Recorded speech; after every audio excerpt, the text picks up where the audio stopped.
All right. So let's get into it, but let's do some first introductions. Libby? My name is Libby Croak, and I am the Director of Acquisition and Retention at Sonos. Hey folks, my name is Shahan Rabbani. I lead Lifecycle marketing at Zoe, which is a science and nutrition company. And I'm Nate Thomas. I'm the Digital Fundraising Chief of Staff at the Democratic Senatorial Campaign Committee. We elect Democrats to the U.S. Senate. All right. So first, can you guys talk to me about your process for developing a learning agenda of things that you would like to test? Sure. Thanks, Libby. Yeah. we call it a test plan as opposed to a learning agenda, but I would say that like when it comes to testing, I'm a firm believer that if you fail to prepare, then you prepare to fail. Did I say that right?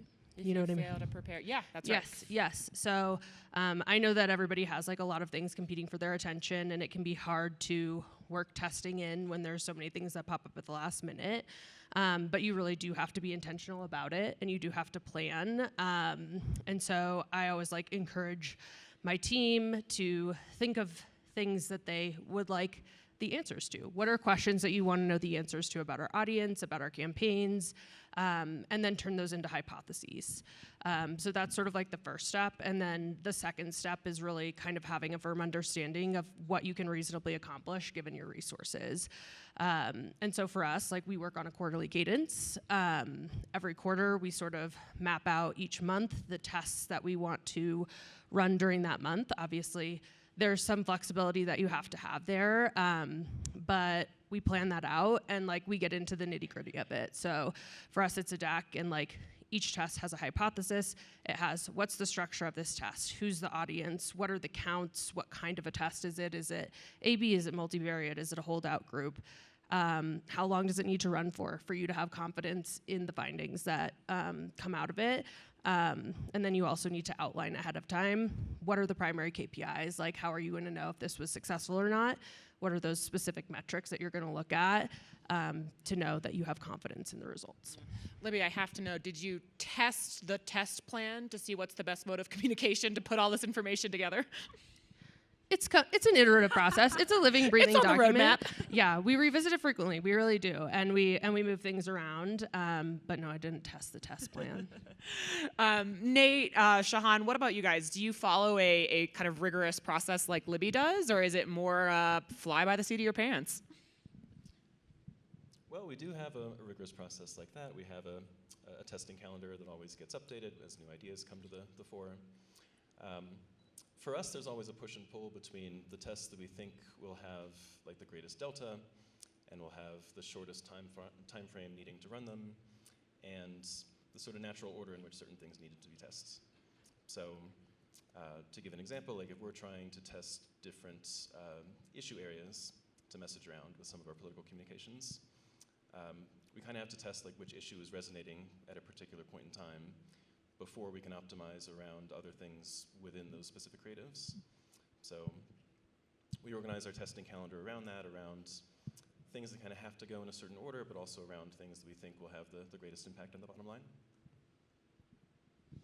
Yeah, ditto on everything. I think the only other thing I'd layer on is like how we think about like prioritizing the different tests, and I think Libby, you hit on it with like what are the key KPIs and what's the value for effort that we're going to have. And I think the other thing that I just layer on is there's this element of like learning value as well versus just like business value. So there are a lot of things, a lot of big bets that we may make that we just have a lot of uncertainty on, and so there may be things that we like prioritize and bring to the forefront for the testing agenda just because like we don't know what we don't know, and we just want to get a little bit more certainty to like inform future hypotheses versus just like always purely prioritizing based on the business KPI. Yeah. This is not unlike, having a content calendar, a campaign calendar of all the things that you have going on, right? We plan 4 to 6 months in advance, but we learned from Sephora yesterday, they have to stay agile when things come up. So how do you guys keep that agility and flexibility while sticking to a rigorous test plan or learning agenda?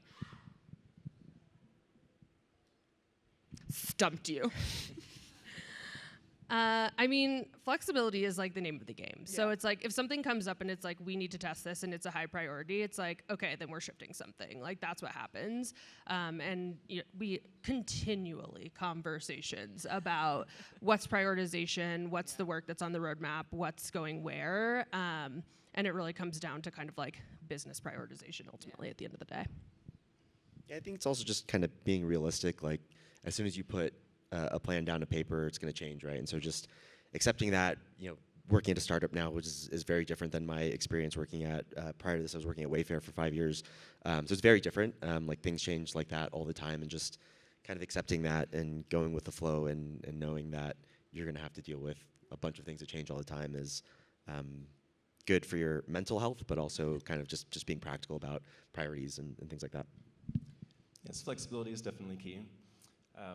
As you all are probably aware, there were several points over the last election cycle where we had to very quickly retool everything we were doing, which of course led to new rounds of testing, new rounds of optimization, relearning all of the lessons that we had painstakingly learned over the months prior. So just being willing to have that flexibility, or simply able to have that flexibility if you have no choice in the matter, is very important. I would also say there's like the powerful, we're going to put it on the roadmap. We're going to put it on the list. It's on the list. That is the bane of my existence. Whenever my product marketers be like, oh, it's on the roadmap, Erin, I'm like, okay, cool, F you. Thank you. Appreciate that. But it really is on there. So how many tests are you guys running each month or each quarter? We aim to run at least 2 to 3 tests a month. So that like nets out to like 12 tests a quarter. Sometimes we meet those goals, sometimes we don't. Yeah, I don't know that I actually have like a count. A lot of like what we're trying to do at Zoe is just net new. Like we don't have like a very built out lifecycle marketing program. And so a lot of it for me is just like, hey, let's just like quickly get V0s of something out the door with like, let's make some gut calls and then, put it on the list later to iterate. So, yeah. Yeah, 4 to 5 is a decent number for us in a typical month. And that's setting aside, of course, all the testing around like specific creative, subject line testing, that sort of thing. In terms of like the programmatic tests that will inform more than just an individual send. And the other thing I'll point out about that is that they often run on different timelines. So for instance, a test on landing pages or our website will happen over a longer period of time than for instance, a set number of sends that we want to test something within the emails. So Shahan, for you, since you're kind of building up a new program, right, and you, with previous experience in Wayfair, right, have a lot of experience working on huge lifestyle marketing programs, how much of you are testing versus like, let me just go do and see what happens? Yeah, I mean, it's... At Wayfair, the culture was very much like test everything, right? Like it's a massive hyper-optimized program, and so you really didn't have like the luxury to just like go and launch stuff because there's a high opportunity cost for being wrong. At a startup like Zoe, it's the complete opposite program. Like the opportunity cost is actually like just not having anything out to market. So when I started, we didn't have like a cart abandoned email, right? And it's like, hey, like it'd probably be really good to like have something out there, even if it's like super shitty, right? Better than nothing. And so that's like the approach that I've just been forced to take because just it's high cost to have nothing in place for a long time. So let's talk about the roadmap for a little bit, right? I'm sure you guys get requests from all different functions of the business, all different areas of leadership coming to you. So how do you manage all of their intakes and requests of like, hey, Libby, we really need to test this. And you're like, cool, yo. I'm going to put it in my plan. Yeah, that's like really a part of reason like why having the plan is also so important. We have like a parking lot where we put ideas. So if something isn't a super urgent, super time sensitive kind of request, we put it in there. Otherwise, we look for a more, immediate opportunity to put it in.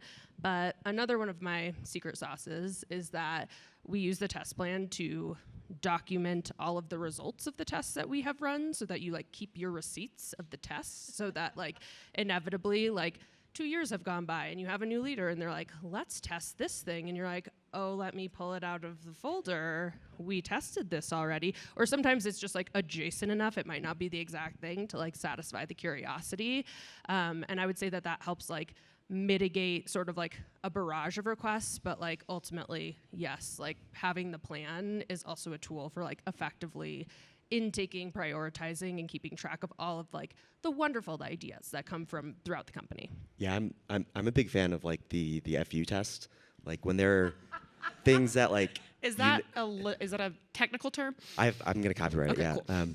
So like when there are just things, complaints, questions that you know are gonna come up time and time and time again, like I've just found a lot of times that it'll save you time in the long run to, you know, run a test that you know is going to lose, just so that you have that like I told you so in your back pocket for future conversations, so that you have the receipts.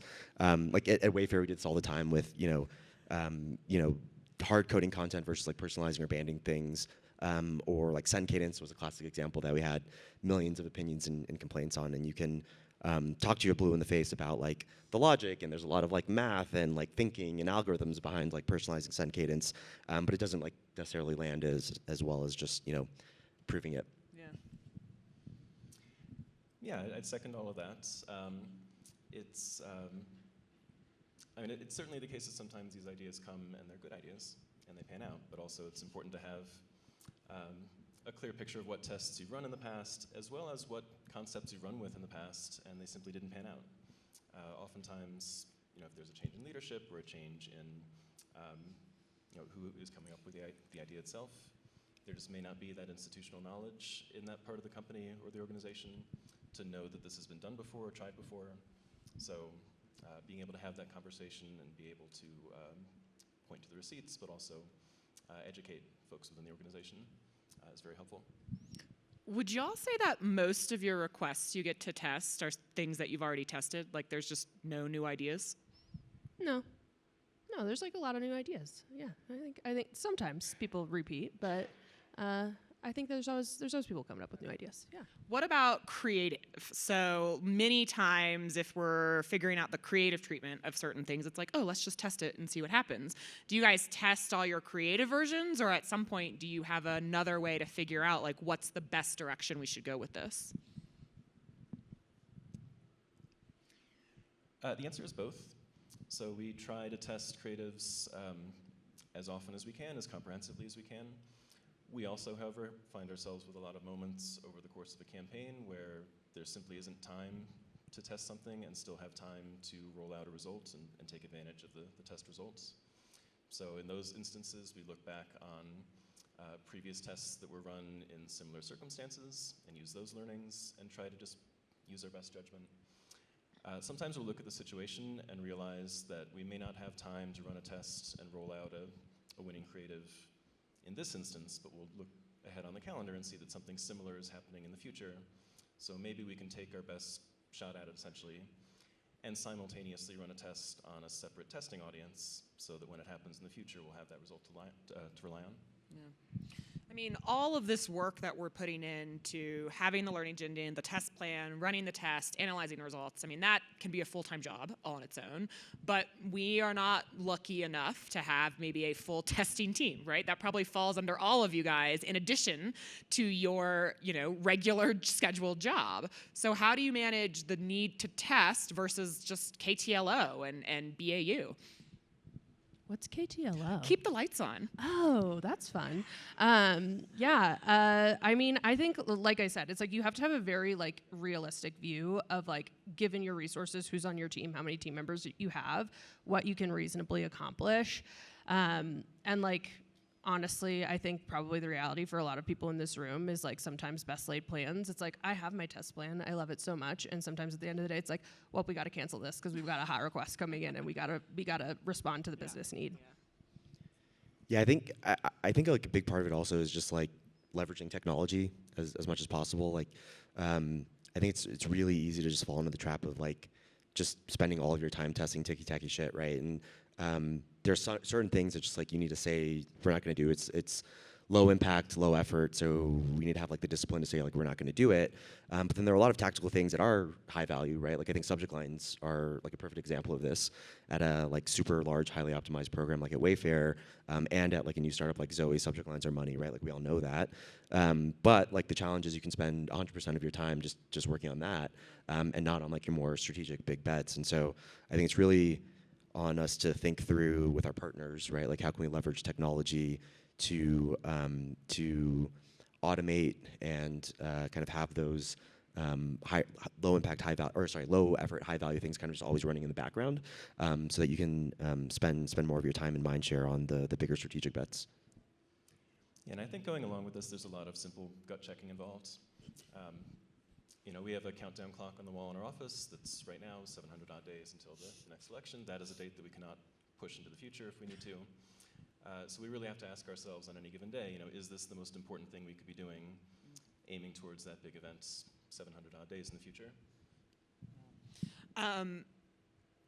What tools or platforms are you guys using to help kind of manage all of this information for you? We use Braze. That's like how we test. Yeah, we have a very like centralized, like for all of our channels are through Braze. So like that's primarily like our testing tool and platform. Yeah.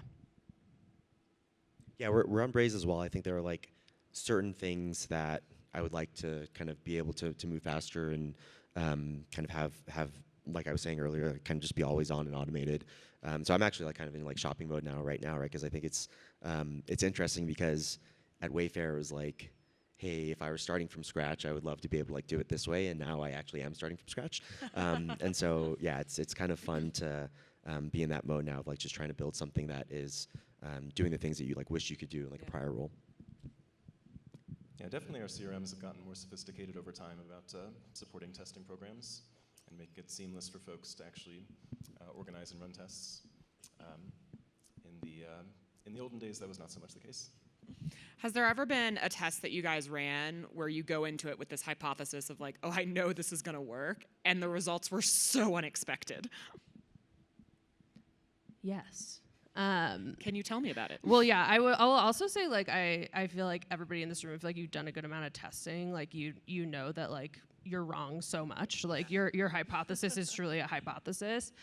But we ran a test maybe like a little over a year ago, and we called it a propensity test. That's probably not the right word for it, but we were basically trying to understand, okay, which of our customers are most receptive to discounts, and not only that, but like how much of a discount do we need to give them?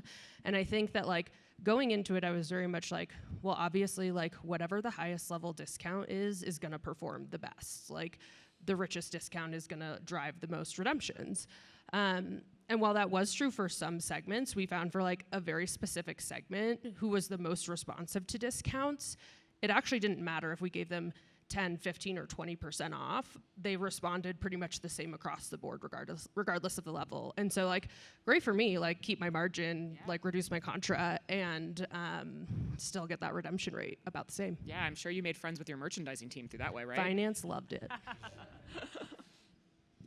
Yeah, I think a lot about this theme of like storytelling in email.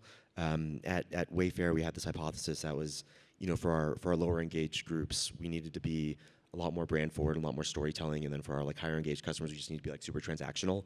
And so we ran a test, kind of testing that, and it turned out to be like completely backwards, right? The folks that were most engaged with you were the ones that were going to scroll and actually read through and like digest and kind of interact with your brand, whereas the folks that didn't care about you were not going to do that, and they just needed like a reason to click and come through the site. The analogy that I use is like, a YouTube ad. Like if I don't care about a brand, I'm going to hit skip after 5 seconds on the ad. But if it's something that I'm curious about and want to learn more about, or I like the brand, then I'm more likely to sit and watch the full 30-second clip. And so bringing that to Zoe, we're a startup. We have zero brand awareness in the States, and so what's the best way to leverage email to tell our brand story and educate folks? Is it, ask someone who barely knows about us to like sit there and read an entire essay in their email? Or is it better to have them, go through to site or to social or to our podcast to kind of learn more in a more engaging format? Yeah, for me, I'll use an example that's a little more granular. A very formative test that I ran earlier in my career was, there's a bit of a backstory behind it I won't get into, but we had to test inserting a single additional word into one of our highest performing emails. And our hypothesis going in was that this was very innocuous. It's just one word. It's not going to make much of a difference. And lo and behold, the delta in terms of conversion rate was like 40%, like a 40% decrease by adding this word. What was the word? Grassroots. And granted, it was in a fairly prominent place in the email, but what it ultimately taught me is, number one, when we're ever in a position where something changes about what we're emailing about, and so we have to change something in the email in response, to do that with as light a touch as humanly possible, to try and avoid either adding or subtracting the word that's going to cost you 40% of your revenue. And the other is that there's really nothing that's too small to test. If you have a theory of a case for why something would work or why something wouldn't work, and there's substantial revenue implications for it, it's worth taking the time to test it if you have the bandwidth to do it. You bring up a good point. So of all the things that we could be testing, right? Like the subject line, the creative, the audience, the send time, the channel, are there things that consistently yield the most effective results for you guys of all of those things that we could be testing? I would say that I'm gonna answer your question in kind of an annoying way, but I tend to try to like focus the testing on things where it's like, if I were to get a really great, clear result here, how could I apply that to different use cases? Yeah. And it's like, if you can't really do that, what are you doing testing it? Yeah. And so like, I would say that like Nate's example is gonna just like debunk what I'm about to say, but in my own like personal experience, like the creative tests like do tend to be harder to just like apply to different use cases. So like in my experience, it's more of like the personalization, the segmentation tests, like those really meaty ones that you can like go and kind of scale that drive the biggest impact. But on the flip side, they tend to be more complex and require more resources. So like it's always a balance. Yeah. Yeah, I'd plus one the personalization piece, and exactly for what Libby was saying, it's like it's much more scalable, right? So like building scalable systems and testing those are kind of going to be much more bang for your buck than, again, I'm going to use the word ticky-tacky things that maybe are just like hard to replicate. At Wayfair, it was our mantra was like just personalize it, right? And so we would look at every potential thing in the email and build the technology and the systems to try and make it as close to one-for-one as possible, not just like in the face of the email, but also send time and governance across different campaigns and things like that. We try and personalize as much as possible. Yeah, the creative testing can have a large delta. It just doesn't have, usually, learnings from it that can be applied to literally everything else that you're sending, which is great if you identify something that can give a giant lift across every creative that you send out the door. That's a fantastic test to run. Otherwise, we find ourselves testing a lot of very specific things about specific creatives to generate that lift. On the flip side, one thing that is programmatic that we found really does move the needle is our testing around audiences and segmentation. For a lot of political programs, we run with a lot of high cadence, so a lot of sends going out the door. So we therefore have a very tight activity screen, just for deliverability reasons. So finding the right cutoff for where folks become inactive has very large revenue implications because it has, on the one side of the equation, a very large impact on the size of the list they're usually emailing. On the other side, if you get it wrong and deliverability goes south, then it doesn't really matter if you're emailing more people.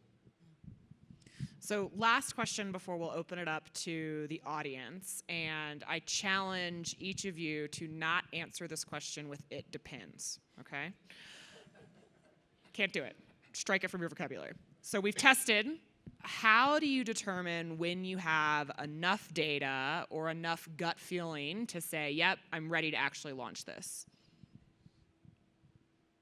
I mean, some of it's just math. Like some of it's like statistical significance and like confidence intervals. Like how many people have you actually sent this to? Do you have a big enough sample size?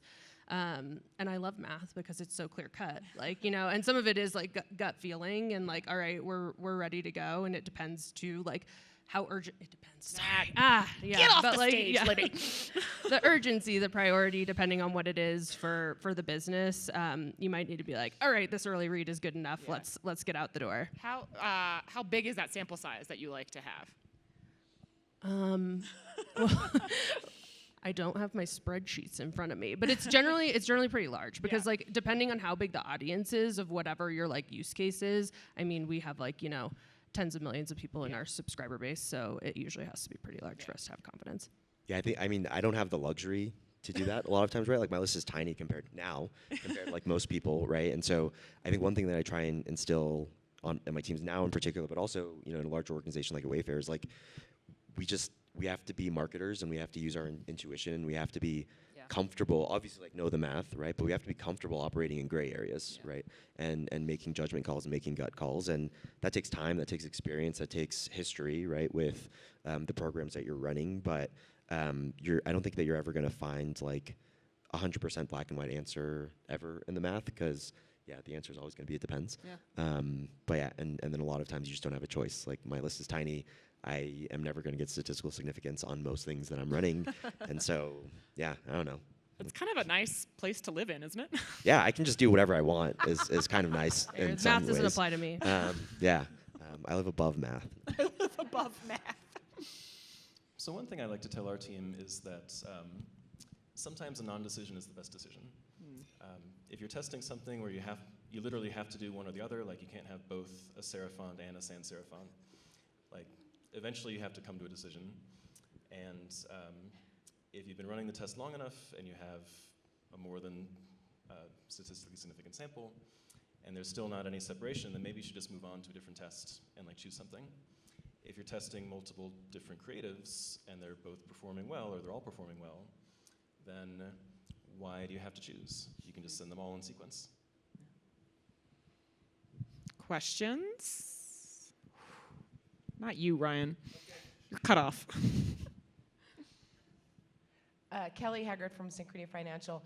What formality do you have around your testing going into it? And then how do you log it afterwards so that other people can understand and use the learnings that you may have done? Yeah, that for me, that's like basically what the test plan document is. It's not really that fancy. Like it's like a slide deck and like each slide is like, here's the test we ran with the hypothesis and whatever. And we link the results there as well. And it's a public document. Like we share it with our stakeholders and it is very important to close that loop to the point. Like it's like if we made the creative team make a bunch of variations, like you better believe we need to go back to them and be like, this is what we learned from all of that work that you did. And I have one follow-up to that. So then when you have your champion and challenger and then the challenger wins, does that go into market then the next time? So then that's the new champion and you kind of build off of that? 100%, yes, yeah. Scott Cohen, Inbox Army. Following up on that a little bit, talk to me about repeatability in that sort of how it goes from challenger to champion. Because Nate, in your example, I'm hearing that as that's a one shot. 40% is a huge delta. Were you seeing that across multiple iterations of grassroots nuking the test, or how did that work out? No, we weren't. It was only that one specific, call it a class of creative, that had very high returns for us, and that one word simply, people saw it and didn't like it. It made them think differently about whatever pitch you were making, and we've used that word in other creatives and it's been fine, but just in that one context. I do actually want to follow up on your question though, because you brought up an interesting point about repeatability. Retesting things that you've already learned is an important part of any testing calendar also. Outside of our world, there's something called the replication crisis, where studies will come out, they'll be peer reviewed, and then someone will try to replicate it, and they'll fail. And that calls into question the original finding. In our world, what our lists actually want to see from us, how they're feeling about us, changes over time. So it may not be that we were wrong before, but oftentimes these things are worth retesting. Garen Hobbs, Inbox Army. I think this might be one of my favorite sessions so far, so thank you, MediaPost, for including this. as an agency, on any given day, we're running at least a dozen tests across our entire customer base. And one thing that's become very apparent, and kind of stole a bit of my thunder there, Nate, but no grudge, is that oftentimes the results are influenced very much by time or contextual or outside factors. What is your approach for retesting findings to prove whether this is a persistent versus a temporal truth? A big part of it for me is goes back to the technology question and just trying to make these things as always on as possible, right? So if I have a nurture campaign and I have a subject line that won a year ago, how do we just make sure that that is always being tested against new challengers time and time again? And so I think just trying to instill that mentality as much as possible of having these things going running all the time and getting learnings all the time, and obviously periodically coming back and looking at it and tuning things is super important to help kind of avoid that replicability challenge. That doesn't obviously work for everything, but I think again it kind of just comes back to hey, is it better from an ROI or a learning perspective to retest the thing that I tested a year ago if it has to be a manual test, or is there some other new thing that we want to be doing, right? And so it's kind of, again, just that judgment call, gray area kind of prioritization question that comes into play a lot. I would say that we do also build repeatability into our testing plan too, intentionally. It's okay, we're gonna run this and we need to run it during a time when we're on promotion, during a time when we're not on promotion, during shortly after a new product launch, when we know that we see different peaks in our customer behavior, because that's really when you have the confidence if okay, if this is true during all of those different varying time periods, then there's probably something there. All right, Libby. Well, hold on, I just have to ask, Ooh. Shahan, last question. Has one of your FU tests ever backfired, and did you just bury those results never to see the light of day? No. It's I'm above the law. You got to know when you got to pull out that card, I think, and it's when you have high confidence that you're right and the other person is wrong, but the question just doesn't go away, right? Or if you just have a lot of information or science or whatever backing your perspective, there are situations with personalization. I think is a classic example because it can be a challenging thing to roll out, right? A lot of folks don't like kind of giving up that control. It's a mentality shift, right? Of I can't QA every single email that goes out before it goes out, and so I think it is something that can be kind of a challenge from a change management perspective to get through, but test after test after test after test after test after test after test after test proves that it's a better thing to do than just hard coding something. Yeah. So you have to have confidence in that, right? But I'll think about it. I can't think of an example where it backfired, but if it did, then it's a good learning too, right? So yeah. The next one you run is definitely going to backfire. Yeah, I know, you jinxed me. This panel definitely turned a little bit diabolical than I was really planning for, but I love it. Libby, Shahan, Nate, thank you guys so much for helping us round out our 3 days. Thank you. Thank you for having us.